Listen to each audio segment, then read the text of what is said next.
Well, howdy there, Internet people, it's Belle again. So today, we're going to talk about Trump, Putin, Vance, and Greenland. Trump, Vance, and Putin have all made comments about U.S. plans for Greenland. A collection of U.S. officials plan to visit Greenland over the week. Opposition from, pretty much everybody in Greenland led to the trips being scaled back greatly, which was probably for the best.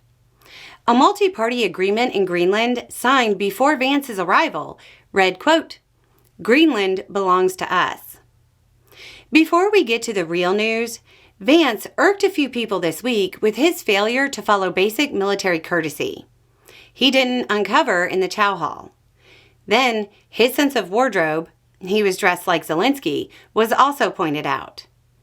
In another time, this would be a scandal to rival a tan suit. But that isn't really news compared to some of the statements that were made and the long-term implications. Vance, while at the most welcoming place for him in Greenland, a U.S. base, said, quote, "Well, the president said we have to have Greenland, and I think that we do have to be more serious about the security of Greenland. We can't just ignore this place. We can't just ignore the president's desires." It seems very clear the people of Greenland do plan on ignoring the U.S. president's desires. Vance also added, quote, "Our message to Denmark is very simple. You have not done a good job by the people of Greenland." Reminder, Denmark is a NATO ally. Trump's rhetoric was even more pointed. Quote, "I think Greenland understands that the United States should own it. And if Denmark and the EU don't understand it, we have to explain it to them." Trump said, quote, "We have to have a Greenland. It's not a question of, do you think we can do without it? We can't." He also added, quote, "If you look at Greenland right now, if you look at the waterways, you have Chinese and Russian ships all over the place. And we're not going to be able to do that. We're not relying on Denmark or anybody else to take care of that situation."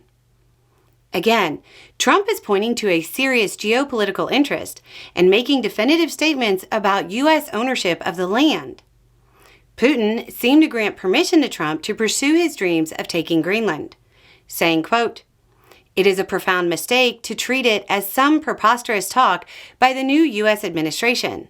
Nothing of the sort." Also saying, quote, "As for Greenland, this is an issue that concerns two specific states and has nothing to do with us." That's a foreign policy green light. Putin's green light shouldn't be a surprise. If the U.S. pushes on this issue, it will weaken the U.S. immeasurably on the international scene by driving a wider wedge between the U.S. and NATO. By separating the U.S. from NATO, it makes both the U.S. and the European NATO countries weaker to the benefit of Russia. It also helps justify Russia's own territorial expansion attempts.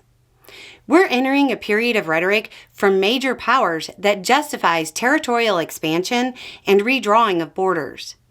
It didn't end well last time this became a norm. Anyway, it's just a thought. Y'all have a good day.